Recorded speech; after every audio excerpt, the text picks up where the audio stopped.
Vamos lá, pega a sua Bíblia, 1 de Pedro, capítulo 1, no versículo 19. O poder do sangue de Jesus.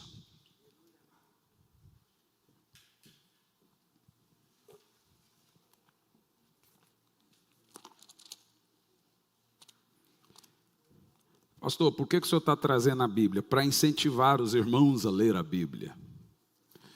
Mas tem Bíblia eletrônica, você dá uma quando vai dar um presente. Então, mesmo que a Bíblia esteja aqui, que serve para visitantes, novos convertidos, você tem que acostumar a abrir a sua Bíblia para saber manejar a Bíblia. Para você não ser pego aí sem saber onde fica cada livro ou coisa parecida. Então, isso é muito importante. Por mais que eu não leia, eu tenho o hábito de segurar para as pessoas não perderem o costume de abrir, manejar. O seu cérebro, vocês sabem, eu tenho dezenas de livros escritos, e o seu cérebro, eu tenho mais de 6.000 livros em casa. O seu cérebro não é movimentado quando você não lê um livro. É um músculo. O certo para uma pessoa sábia é que ela lesse um livro para cada ano de vida. Era o mínimo.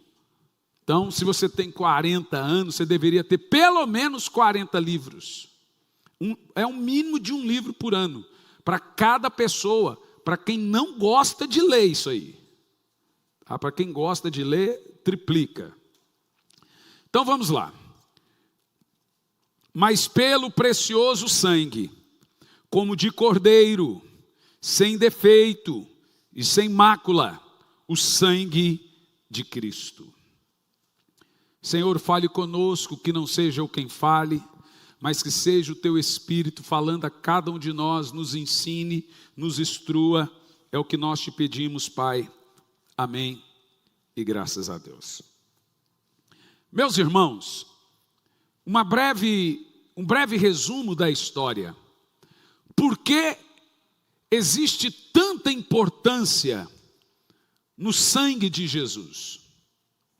Isso começa no jardim do Éden, quando Adão leva o homem a pecar, leva o homem a cair.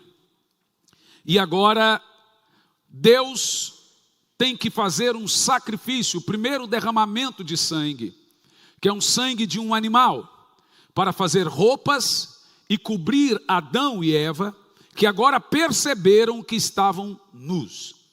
Provavelmente, com toda certeza, antes do pecado, eles não viam a sua nudez. Mas depois que eles caíram, descobriram a nudez, e o Senhor faz roupas para cobrir Adão e Eva.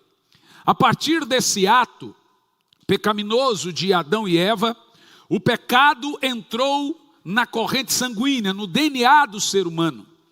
E ele vai passando de geração em geração, até chegar a nós. Nos nossos genes, no nosso DNA, isso é chamado de pecado. Então o pecado, ele vem no sangue. Por isso que Deus trouxe no Velho Testamento uma simbologia muito importante. A Bíblia diz que sem derramamento de sangue não há remissão de pecados. Em Hebreus, no capítulo 8, nos conta como funcionava isso no Velho Testamento. Um cordeiro de um ano, todo ano, numa festa chamada Yom Kippur, uma festa de 7 dias. É chamado Festa do Perdão. Os pecadores tinham que levar um cordeiro sem defeito, um cordeiro sem mancha, até o sumo sacerdote. E o sumo sacerdote então imolava o cordeiro. Ele não examinava o pecador, ele examinava o cordeiro.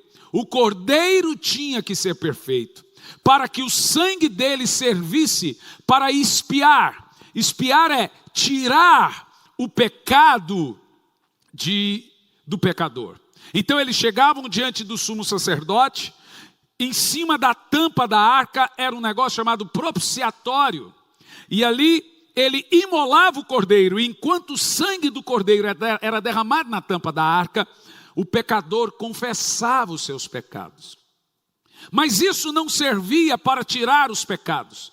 Isso servia para protelar, esconder. Era como se você colocasse na conta e aumentasse ano após ano aquela dívida. A Bíblia Sagrada diz que todos os anos, cordeiros eram mortos para levar, expiar e esconder o pecado então daqueles pecadores. Mas a Bíblia diz que Deus não aceitava esses sacrifícios. Por não aceitar os sacrifícios, Deus então preparou o Cordeiro perfeito, que levaria de fato o pecado de todos. Nós lemos em João 1, versículo 29, sobre Jesus, quando Jesus vem andando, João diz, é Ele o Cordeiro do Velho Testamento. Ele é o Cordeiro que agora serve para tirar o pecado do mundo todo. Nós temos ali o termo o pecado no singular, artigo definido é o pecado original. Então agora Jesus derrama o seu sangue na cruz do Calvário.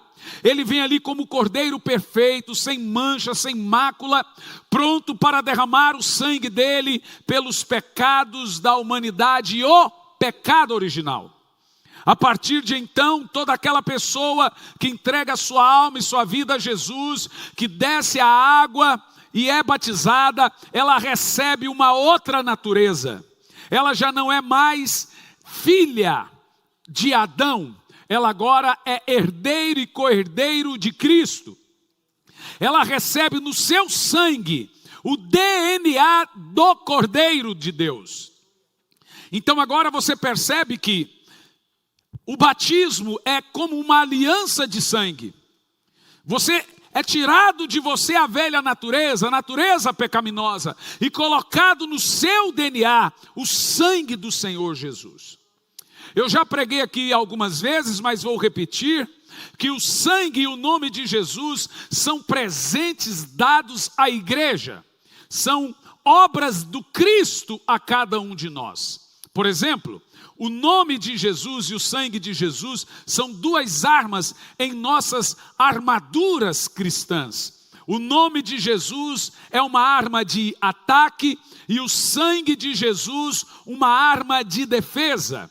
A Bíblia diz, Jesus diz, no meu nome enfrente os demônios, no meu nome cure os enfermos, no meu nome vá, no meu nome faça, no meu nome. Então com o nome de Jesus você ataca. Mas a Bíblia também diz que nós vencemos, nos protegemos, somos perdoados, somos restaurados pelo sangue do Cordeiro. E com o sangue, é como se o sangue fosse um escudo e o nome fosse uma espada. Não é? Então com o sangue você se defende, com o nome você ataca, com o sangue você se defende e com o nome você ataca. Por que é importante nós entendermos a simbologia do sangue de Jesus? A igreja acostumou a dizer, há poder no sangue de Jesus, o sangue de Jesus tem poder, mas muitos não sabem identificar a importância dessas palavras. É uma declaração fortíssima, usada com muita frequência e constantemente, até para quem não é crente. Eu já vi comediante da Globo dizendo, está amarrado, o sangue de Jesus tem poder, não sei o quê, né? Eles pegam isso como um chavão ou uma palavra mágica do sangue de Jesus. Mas na realidade, o sangue de Jesus só tem poder sobre aqueles que recebem Jesus. Vou dizer de novo. Satanás não tem medo de você falar o sangue de Jesus. Satanás tem medo de Jesus, que deu poder ao sangue dele sobre aqueles que o receberam. Então não existe uma mágica, não é um pozinho, não é um aerosol. Sangue de Jesus, sangue de Jesus, estou protegido. Não, o sangue de Jesus só tem poder por causa de Jesus. Jesus deu tanto poder ao nome e ao sangue dele, como tinha no corpo dele quando ele andou aqui. Então agora, tanto o nome como o sangue só terão poder se você tem a pessoa de Jesus na sua vida. Se você não tem, não há poder algum sobre você. Não imagine que o diabo morra de medo de você falar. O diabo tem medo do sangue de Jesus, o sangue de Jesus espanta Satanás, ele serve para perdoar, ele serve para espantar, se você tem fé no Cristo. Senão, não resolve. Ou seja, você conhece o poder do sangue de Jesus? Você sabe no que se consiste o poderoso sangue de Jesus? Você sabe como usar o poderoso sangue de Jesus? Você consegue usar? Para que ele serve a cada um de nós? Em primeiro lugar, à guisa de introdução, o sangue de Jesus na Bíblia tem poder do perdão. Primeira epístola do apóstolo João, capítulo 1, versículo 7, diz assim: se andarmos na luz como ele na luz está, mantemos comunhão uns com os outros, e o sangue de Jesus, seu Filho, nos purifica de todo pecado. Perceba, no reino espiritual, quando você pecou e se arrependeu, pediu perdão, existe um negócio lá no céu chamado propiciatório. E o sangue de Jesus ainda, ele propicia o perdão. Se não é o sangue de Jesus, você iria para o inferno. É o sangue de Jesus que possibilitou a sua entrada. A Bíblia diz e chama ele de sangue da nova aliança. O sangue de Jesus é a imagem visível da graça invisível. Vê? O sangue de Jesus é o maior exemplo daquilo que nós chamamos graça. É a imagem visível a imagem visível do invisível, que é a graça. Graça é o ato de toda vez que você pecar e se arrepender, o sangue do Senhor te valer e lhe esconder da ira de Deus. Vou te dar um exemplo. Como um pecador será aceito por Deus no dia do juízo final, se Deus não inocenta o culpado? A Bíblia diz que toda alma que pecar, essa morrerá. Deus não pode inocentar o culpado. Não pense você que Deus não vê o seu pecado. Mas por que você não será condenado no dia do juízo final? Vou lhe explicar. Imagina você que o Fábio ficou milionário. É claro, lembra de mim quando entrares no paraíso. E ele comprou uma fazenda cheia de gados. E hoje ele está na sua fazenda e ele tem 2 vaquinhas prenhas. As 2 darão à luz no mesmo dia. Uma dá à luz e o bebê morre, a outra dá à luz e a mãe morre. Agora ele tem bebê sem mãe, mãe sem bebê. O Fábio pega o corpo da mãe e do bebê mortos e joga no pasto. Agora ele pega, fala: olha, esse bebê aqui tem cara de filho, jeito de filho, parece com filho, então vou levar para a mãe que não tem filho. A mãe olha e fala assim: ó, parece, nasceu, deve ser meu filho. Mas o Fábio se esquece, enquanto aquele bebê está mamando, que não adianta parecer, dizer glória a Deus, aleluia, fala a Deus, terra, está amarrado, paz do Senhor, paz de Cristo, graça e paz, dizer aleluia, cantar os louvores. Não basta parecer crente, tem que ter a marca de Jesus. E qual é a marca? A mãezinha olha e pensa assim: ó, tem cara, parece, mas não tem o cheiro. E começa a maltratar o bebê para parar de mamar nela, não é filho? O Fábio olha preocupado, fala: vai matar. Tira de perto. Mas agora ele tem um problema, aquele bebê tem que mamar. Fala: esse bebê vai morrer se não comer. Ele se lembra que lá no pasto tem o corpo da ovelhinha morta. O que ele faz? Tira a pele da ovelha morta e veste a ovelha viva. E leva agora para a mãe. Não é filho, mas tem cara de filho, jeito de filho e agora o cheiro de filho. Veja, ele não é reconhecido por ser filho, ele é reconhecido por ter marca do filho. Diante de Deus você não é reconhecido porque você é bom, porque você tem obras, porque você é perfeito, porque você é santo, porque você não bebe. Ah, eu não bebo, então Deus me aceita. Deus não te ama mais porque você é bom e nem te ama menos porque você é mau. Não é o que você faz que faz Deus lhe aceitar, é o sangue de Jesus. Quando Deus olha para você, Ele não examina você, Ele examina o Cordeiro. A Bíblia diz que o sacerdote olhava o Cordeiro. A Bíblia não diz, eis o Hernani de Deus, perfeito. Eis fulano, ele diz, eis o Cordeiro de Deus. Ninguém será aceito por Deus pela sua performance. Ninguém será aceito por Deus pelas suas obras. Desculpa, gente, eu sou cheio de toque. Pelas suas obras. Ninguém será aceito porque jejuou. Tudo isso é importante. Lembra, nós pregamos uma série sobre a eternidade, falando sobre recompensas. Agora estamos falando sobre ser perdoado, sobre ser salvo. E a atitude de perdão e salvação não tem a ver com o que você faz, tem a ver com a sua fé no Cordeiro de Deus. Deus te aceitará no juízo final, porque Ele tem que ver o sangue de Jesus na sua vida. Se você não estiver vestido de Cristo, com o sangue de Cristo, você será condenado. Por quê? Porque todo homem nasce em pecado. Porque não há um justo sequer. Porque todos pecaram e se extraviaram e se fizeram inúteis. A palavra inútil é mente depravada. Não há um resquício do homem que possa fazê-lo ser salvo por seus feitos e suas obras. Só a graça, que significa favor imerecido, nos leva ao Senhor. Sem o sangue de Jesus não há salvação. Não importa o que você faça, nada pode comprar a sua entrada no céu, a não ser o sangue do Cordeiro. Por isso que diante de Deus, a Bíblia diz que Deus olhou, Isaías 53, o sacrifício de Jesus e ficou satisfeito. Ele não olhou o meu, Ele olhou o sacrifício dele. E Deus está satisfeito com a obra da cruz.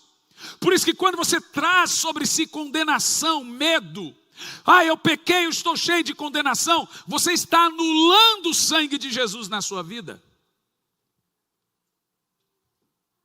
O seu pecado nunca será maior do que a obra do sangue. Nada que você faça é maior do que a obra do sangue. Você só precisa receber esse sangue de Jesus na sua vida. Reconhecer. Você só precisa se arrepender. Falar, Senhor, derrama do seu sangue e me perdoe. A Bíblia Sagrada diz que quando clamamos pelo sangue de Jesus, a primeira coisa que nós precisamos é do perdão de pecados. Jesus morreu na cruz para nos perdoar. Jesus morreu na cruz para levar a nossa culpa. Jesus morreu na cruz para levar o nosso medo, nossa inabilidade, nossa angústia, as suas crises, as suas fobias. Ele morreu na cruz para derramar sobre você o sangue que te redime, o sangue que leva todo o peso do medo, o peso do pecado que Satanás colocou. Ele morreu por isso. Em Apocalipse 7,14 nós lemos que somente através do sangue de Cristo podemos ser lavados de nossas culpas e nos voltar para Deus. Se você precisar voltar para Deus milhões de vezes, você pode. Você só não pode morrer antes de voltar para Deus. Mas todas as vezes que você voltar para Deus, haverá propiciação, haverá sangue de Jesus para remir você, para tirar sua angústia, tirar seu medo, tirar sua culpa. Não há pecado maior que o sangue de Jesus. Aleluia. Quem está com Jesus não tem mais condenação do pecado por causa do sangue de Cristo, como vemos em Romanos 8, versículo 1. Clame pelo sangue de Jesus para receber perdão de seus pecados. Em segundo lugar, O sangue de Jesus tem o poder de santificação. Primeiro, ele tem o poder de perdão, mas agora também ele tem o poder de santificação. Em Hebreus 9, versículo 14, nós lemos: muito mais, o sangue de Cristo, que pelo Espírito eterno, a si mesmo ofereceu sem mácula a Deus, purificará a nossa consciência das obras mortas para servir a Deus. Veja bem, existe uma diferença entre pecado e impureza, senhores. O que é pecado? Pecado é transgredir as leis morais de Deus. É isso. Pecado é quebrar os 10 mandamentos. Qualquer lei moral que você transgrediu, ali você comete um terrível pecado. Passou disso, você pode dizer que é pecado? Não. Mas passou disso a impureza. O que é impureza? Impureza é aquilo que entra voluntariamente e involuntariamente na sua alma ou corpo. Por exemplo, a Bíblia diz que uma mulher ter relação sexual no período menstrual é impureza. Você quer ver exemplos de impureza? Nós, crentes, somos expostos à impureza, involuntariamente. Você vai no cinema, tem uma música lá. Aquela música que você está no clube, no cinema, no lugar, é pecado? Não é. Mas ela está entrando na sua alma sem que você queira. Ouvir música secular é pecado? Não. É impureza. Você vai para o inferno? Não. Mas você vai, à medida do possível, com nível de música. Eu já vi crente que passa a vida ouvindo funk pancadão, aqueles bem nojentos. Isso é mais do que impureza, isso é brega. É ridículo. Mas veja, o que é impureza? Impureza é falar palavrão. Impureza é alguns filmes que a gente assiste. Tem algum problema nisso? Qual é o problema? A impureza você lava com água. O pecado você lava com sangue. Entendeu o que eu disse? O sangue é para santificação. A água é para limpeza. A água é o Espírito Santo. Como é que funciona? Quando você passa longos períodos assistindo um filme e tem música, ou no meio de alguém, você não é aquele crente xarope que não fica com os familiares porque você é santo demais, arrota em línguas. Mas você está ali, todo mundo falando um monte de coisa, o que você faz? Ore depois, busque o Espírito Santo, se lave com a água do Espírito. O problema não está no nosso dia a dia, o problema é que nós não nos purificamos com o Espírito, gente. Nós estamos à mercê da vida. Como é que nós vamos viver sem impureza? É quase impossível. Voluntariamente não dá, mas involuntariamente estamos sujeitos. Você vai aí nesses clubes da vida, eu não sei porque todo clube tem que pôr forró ou tecnobrega. Parece que é uma lei de clube nacional. Só roda forró e tecnobrega. Misericórdia. Eu estava num clube, cheguei no Paraense, falei, velho, por que vocês põem só esses forró aí, velho? Aí o cara falou, porque eu sou do Pará. Falei, então eu sou de Goiás, põe aí um modão aí, põe aí um missáter aí, põe aquele hino da harpa. Ando devagar, porque já tive pressa, né? O cara falou, mas eu não sou de Goiás. Falei, mas você está em Goiás, põe logo a música, põe. Veja, nós podemos dizer que certas coisas são pecado. Tem coisa que é pecado, gente. Tudo que ofende a santidade e a moral de Deus é pecado. Pecado é transgredir as leis morais de Deus. Impureza é tudo que esfria você no seu relacionamento com o Espírito Santo. Agora, você tem que ponderar. Convém. Por isso que Paulo diz, não é pecado, mas convém. Aquilo que afasta você de Deus, não convém. Não podemos dizer que é pecado, que seremos legalistas. Aonde a Bíblia se cala, a gente se cala. Onde ela fala, a gente fala. Mas devemos pregar com seriedade. Irmão, se você continuar nisso, você vai se esfriar. Se esfriando, aí você vai cometer pecado. Vê? Um abismo chama outro abismo. Então o sangue de Jesus, ele serve para a santificação. Ele serve para preparar você, para derramar sobre você um nível de tirar todo o pecado da sua vida. Para o ser humano é impossível ser santo. Vou dizer de novo. É impossível ser santo, mas pelo sangue de Jesus, nós conseguimos alcançar, pelo sangue de Cristo. Segunda carta do apóstolo Paulo aos Coríntios 5:17, nós aprendemos que quando recebemos Jesus, nós nos tornamos uma nova criatura e o passado já não conta mais. Ou seja, pelo sangue de Jesus nós encontramos a libertação de vícios, maus hábitos e quaisquer outros pecados que acontecem. Pelo sangue de Jesus nós recebemos essa libertação. Clame o sangue de Jesus para receber santificação. Mas em terceiro lugar, o sangue de Jesus tem o poder de comunhão. Glória a Deus. Primeira carta do apóstolo Paulo aos Coríntios 10:16. Porventura, o cálice da bênção que abençoamos não é a comunhão do sangue de Jesus? É esse cálice que Paulo está falando. Por isso que crente não perde ceia. Não perde, gente. Se você não toma ceia, você está sem o cálice da bênção da comunhão. Isso não é somente um símbolo, não é só um símbolo, não, senhor. A Bíblia disse, por não discernir o corpo de Cristo aqui, pão e o que representa o sangue, há muitos fracos, doentes e mortos. Mortos primeiro espiritualmente e depois até fisicamente. Você tem que sempre participar da ceia. Sempre. É como se você tomasse uma vitamina no seu corpo.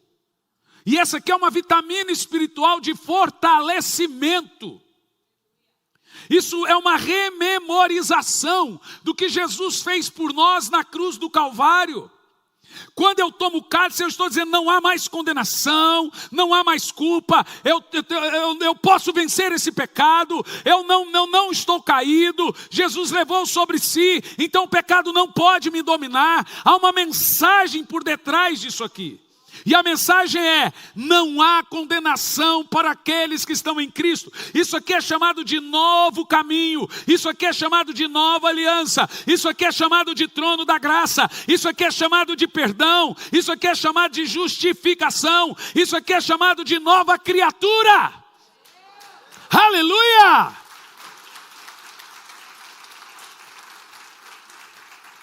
O ser humano, ele vive separado de Deus.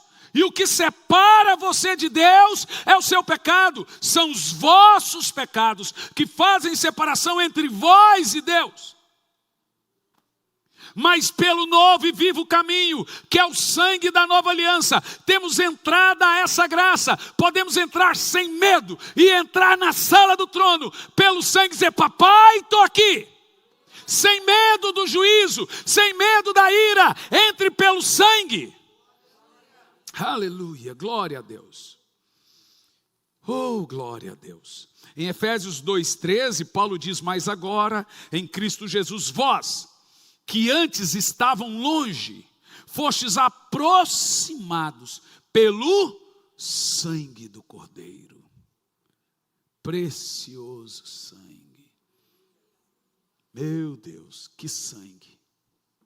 É tremendo falar do sangue. Tem 3 temas que eu amo: o nome, a cruz e o sangue. Oh, quanto poder tem no nome, na cruz e no sangue de Jesus. Que coisa tremenda. Clame o sangue de Jesus para ter comunhão com Deus. Vê? Nada do que Deus faz por você é por sua causa. Tudo tem a ver com Cristo. Aleluia. Em quarto lugar, o sangue de Jesus tem o poder da adoração. Você só pode adorar a Deus por causa do sangue. Hebreus 10, verso 19 ao 20, diz assim: tendo, pois, irmãos, intrepidez, olha que texto, para entrar no santo dos santos, na sala do trono. Entramos como? Pelo sangue de Jesus, que é o quê? O novo e vivo caminho que ele nos consagrou pelo véu, isto é, pela sua carne. Deixe-me te dizer, o Velho Testamento é o Novo Testamento em quadrinhos. Hebreus 10, primeiro diz que todas as coisas no Velho Testamento, na lei, são apenas sombras, um reflexo, um simbolismo do que viria no Novo Testamento. Então, quando Deus mandou Moisés consagrar um tabernáculo, todo aquele tabernáculo em 3 partes, átrio, santo e santo dos santos, representa uma pessoa, que é Jesus. Tudo no tabernáculo tinha que apontar para o Cordeiro de Deus. A madeira de acácia, o couro de texugo, o ouro que ficava na bacia dos propiciatórios, tudo ali tem um exemplo, um simbolismo, tudo aponta para a pessoa de Cristo. E agora o tabernáculo, ele tinha um véu que separava o santo do santo dos santos. Só o sumo sacerdote podia entrar no santo dos santos. E ele entrava com uma cordinha amarrada e um sininho. Por quê? Se ele tivesse pecado, quando ele entrasse no santo dos santos, ele morreria. E quem é que ia tirar para não morrer também? Então o sininho balançava e eles puxavam ele. Quando a Bíblia diz que pelo sangue de Jesus o corpo de Cristo é o véu, então nós entramos no santo dos santos pelo corpo de Cristo. Quando Jesus morreu, houve um símbolo lá no templo de Salomão, o de Herodes, o véu do templo. Por que o véu do templo se rasgou? Jesus agora, o céu agora está dizendo sobre nós, não há mais separação entre você e Deus, não há mais dúvida entre você e Deus, não há mais inimizade entre você e Deus, ninguém precisa levar sua oração para Deus, ninguém precisa interceder por você, você tem acesso livre, direto, você entra agora, sem ser avisado, você entra sem pedir licença no trono da graça. Como? Pelo novo e vivo caminho que é o sangue. Pai, estou aqui. O que, filho? O Pai não trata você com deferência. Você tem entrada a essa graça pelo novo e vivo caminho, porque não há mais o véu que te separa, não há mais inimizade entre você e o seu Deus. Quando o véu se rasgou, Deus bradou do céu: está quite, está pago, todo o pecado, toda a dívida que era contra nós, rasgou. Na hora que o véu rasgou, está pago. Uou, uou, aleluia! Eu amo essa graça, eu amo esse sangue. Que sangue precioso. Deus disse: não há mais dúvida, não há mais medo e condenação. Se alguém vem lá e diz: se você não guardar o sábado, você vai para o inferno, manda ele para o inferno. Não manda não, brincadeira, não faça isso. Apenas diga para ele: eis, a minha salvação é pelo sangue, não pelas minhas obras. Se você não usar um véu, você vai para o inferno, porque tem igreja que é assim, você só é salvo se for daquela igreja. Ih, senti uma pitada de mágoa. Não é? Sabe, a religião foi inventada. O cristianismo nasceu no coração de Deus. Mas o homem inventou uma religião, e a religião aprisiona, a graça liberta. Qualquer religião que faz você ficar preso, com culpa, com medo. O pessoal fica me perguntando: tatuagem é pecado? Eu falei: irmão, tem coisa pior. A desobediência é pecado. Alguém me disse assim: como assim, pastor? Veja, eu chego nas igrejas e as pessoas dizem: pastor Hernani, tatuagem é pecado. Eu já sei o que os jovens querem. Querem me colocar contra o pastor deles. Porque se não fosse, eles não viriam me perguntar. Se o pastor dele não proibisse, ele não me perguntaria. Se o pai não proibisse. Então ele já vem porque ouviram uma negativa do outro lado. Então eu sou muito esperto. Falei assim: o que seu pastor disse? Meu pastor disse que é pecado. O que seu pai disse? Meu pai disse que é pecado. Falei: então tem um pecado mais grave aí, o da desobediência. Fique de maior e faça a sua, meu filho. Quando você não é de maior, desobedecer pai mãe, quem é autoridade sobre a sua vida, é um pecado gravíssimo. Aí alguém me escreveu, mas eu tenho que obedecer o pai dentro do legalismo deles? Tem, se é de menor, tenho que obedecer o pai e a mãe. Não importa. Se ele diz que não é para pôr, acabou. Não tem mais a discussão se é pecado ou se não é. A discussão agora é obediência. Na sua igreja é pecado? Nunca proibi ninguém aqui. Todo mundo vai se apresentar diante de Deus e vai dar conta de si diante de Deus. Você vai dar conta da tatuagem que você põe, você vai dar conta da música que você ouve, vai dar conta das palavras. Aqui não tem dono de gado. Todo mundo aqui é maduro. Mas o que o senhor fala sobre tatuagem? Eu já disse. O que a Bíblia fala sobre tatuagem? Responda. Nada. Nada. O problema dessas coisas vai além da discussão, é o escândalo. Gente que posta no store bebendo, fazendo, irmão, para quê? A Bíblia diz, se um irmão novo na fé olhar você bebendo e desviar, aí você pecou, aí cometeu um pecado grave. Porque você fez alguém tropeçar. Aí a coisa é gravíssima. Mas você tem que entender que, mas o problema é dele. Não, Paulo diz, se comer carne escandaliza meu irmão, o problema é dele. Não, ele disse, então não vou comer. Não vou comer. Alguns anos atrás, o líder de jovens da comunidade de Alcance, louco também, estava meio drogado nesse dia, chegou na igreja e pôs um octógono dentro da igreja. Ó, a erva que ele puxou estava estragada. Pôs um octógono dentro da igreja e o UFC.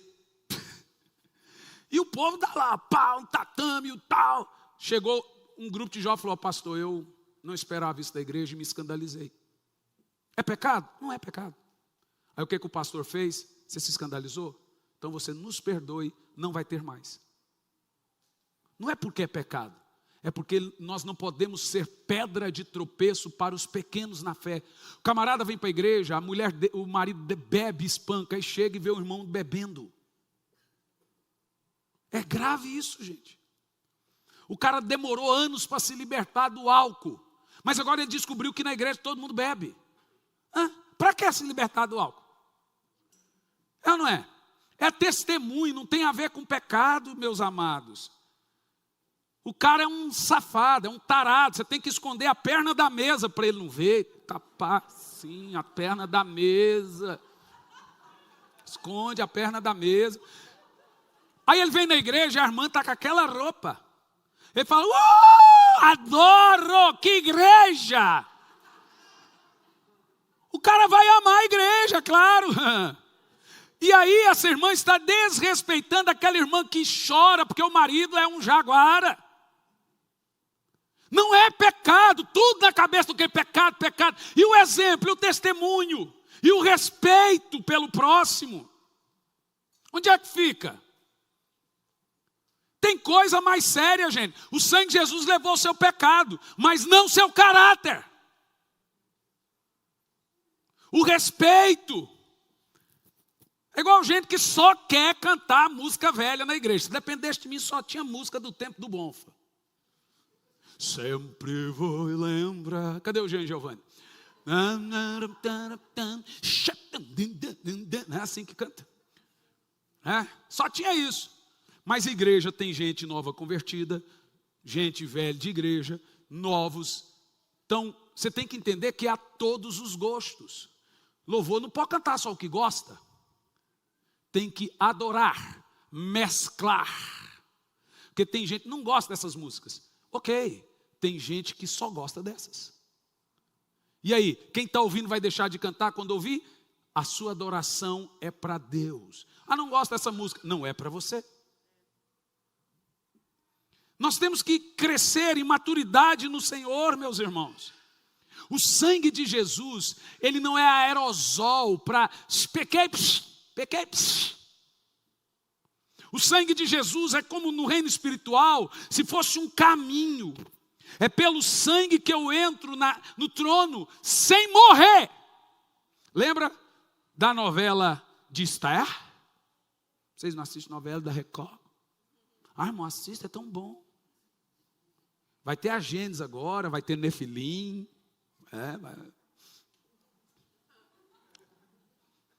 Quarta-feira vocês não podem assistir não, tem culto. Na novela Esther, lembra a história do Assuero? Se ela entrasse na sala do trono sem ser anunciada a ela, a rainha, lembra? A Vasti foi destituída do trono porque entrou sem ser chamada na sala do trono. Aí tiraram ela não era mais rainha, rainha Vasti. Aí Esther, quando o povo dela estava em perigo, ela entrou na sala do trono. Só tinha uma maneira de você não morrer. Se o rei estendesse o cedro, você tinha que tocar no cedro. Significa que ele lhe deu clemência. Esther entrou. Assuero, que era chonadão, parado na dela. Chegou os soldados, já foram com a espada para matar a rainha. O que Assuero fez? Você vê, tinha lei, mas tem uma coisa acima da lei: a misericórdia e a graça.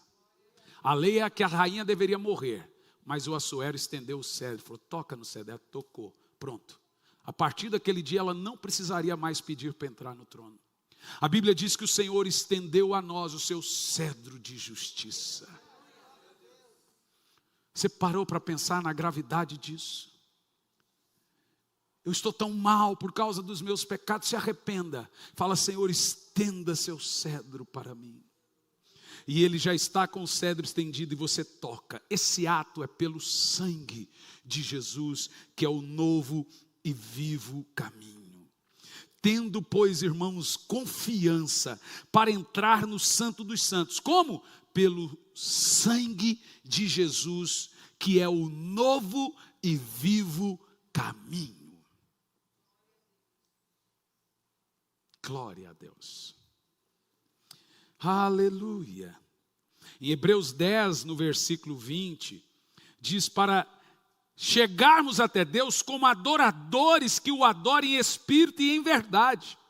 João 4:24 diz que nós entramos por causa desse sangue. E hoje nós temos liberdade para adorar ao Senhor onde, qualquer lugar em oração é terra santa. Aonde você ora é terra santa. Há poder no sangue de Jesus. Primeiro, carta do apóstolo Pedro 1:2, eleitos, segundo a presciência de Deus, Pai, em santificação do Espírito, para a obediência e aspersão do sangue. Sem o sangue nós não somos nada, meus irmãos. Glória a Deus.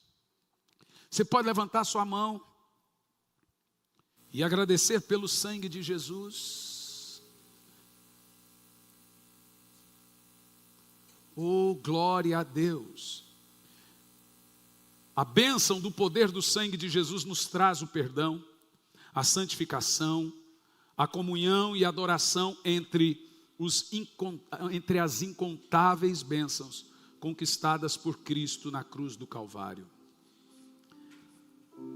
Existem 7 qualificações do sangue. A primeira, o sangue é o preço da redenção. A segunda, presta atenção, o sangue é a base fundamental do perdão. A primeira, o sangue é o preço da redenção. Deus exigiu que o sangue fosse derramado para que você fosse salvo. Em terceiro, o sangue é o fundamento da nossa justificação. Em quarto, o sangue de Cristo é o alicerce da paz. Glória a Deus. Essa paz não é paz de Deus, não é paz com Deus apenas, é a paz de Deus. É a paz que você tem no Espírito. Você pode morrer, pode acontecer o que for, você está salvo. Por causa do sangue. Em quinto, o sangue é a base da minha purificação. Eu amo isso. Em sexto, o sangue garante acesso a Deus. E em sétimo, o sangue eleva a nossa comunhão com Deus a nível de família. Eu sou família por causa do sangue. Teu sangue leva-me além.